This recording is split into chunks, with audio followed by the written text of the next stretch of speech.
কি খবর চাচা? দোকানের মাল কই? বাবা, আমার অসুখের পিছনে সব টাকা শেষ হয়ে গেছে, মাল কেনার মতো কোনো টাকা নেই। চাচা, আমি আপনার দোকানের সমস্ত মাল ক্রয় করে দেব, তবে একটি শর্ত আছে।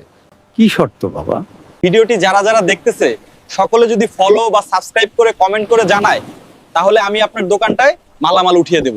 বন্ধুরা, আমি অসুস্থ মানুষ এবং অসহায় মানুষ। আমার ভালোর জন্য তোমরা সাবস্ক্রাইব বা ফলো করে দাও। বাবা, আমি তোমার দর্শকদের বলে দিয়েছি, তারা সাবস্ক্রাইব বা ফলো করে কমেন্ট করে জানাবে। তুমি আজ আমার দোকানটায় মালামাল এনে দাও। আচ্ছা ঠিক আছে, আজকে আপনার দোকানটা আমি সুন্দর করে সাজিয়ে গুছিয়ে দেব। চাচা, এখন কেমন লাগতেছে আপনার দোকান? হ্যাঁ, খুব ভালো লাগতেছে। চাচা, দোকান তো সাজিয়ে গুছিয়ে দিলাম, এখন দোকান কে চালাবে? আমার বউ চালাবে। এই দোকানটি করে দিয়ে গেলাম এবং আমি আপনার কাছে কিছু নগদ ক্যাশ দিয়ে যাব। দোকান করবেন এবং এই দোকানের ব্যবসা দিয়ে চাচার ওষুধ ও সংসার চালাবেন। ঠিক আছে বাবা।